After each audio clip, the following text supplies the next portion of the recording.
November 29, 2025 శనివారం. So, ప్రస్తుతానికి మన మదనపల్లికి సంబంధించి స్టాక్ ఎంత మాత్రం వచ్చింది, ఏమి ఏయాలనేది క్లారిటీగా ఈ వీడియోలో తెలియజేశాను.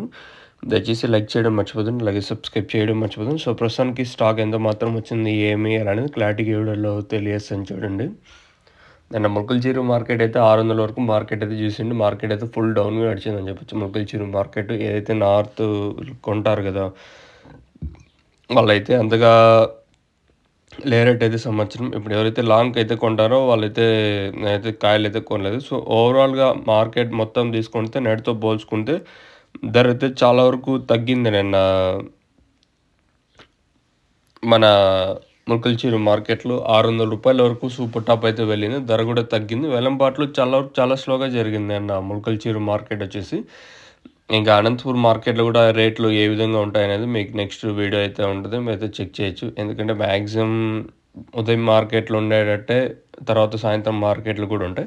సో, ప్రస్తుతానికి మదనపల్లికి సంబంధించి స్టాక్ ఎంత మాత్రం వచ్చింది, ఏమి అనేది క్లారిటీగా ఈ వీడియోలో తెలియజేశాను. శనివారం అది గుర్తుపెట్టుకోండి.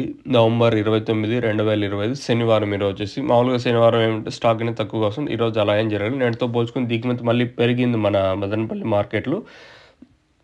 ఓవరాల్‌గా మార్కెట్ మొత్తం మాట్లాడుకుంటే ఏదైతే టీవీఎస్, జేకే అలాగే కేకేజీఎన్ మండి లైన్ ఈ లైన్‌లో కూడా దిగుమతి పెరిగింది ఈరోజు వచ్చేసి. ఓవరాల్‌గా ఇంకా వెంకటేష్ అన్న మండి అలాగే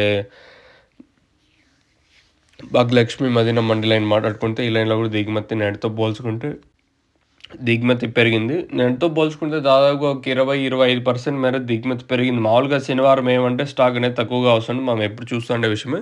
సో, ఈరోజైతే అలా ఏం జరగలేదు. నేటితో పోల్చుకుంటే దిగుమతి పెరిగింది.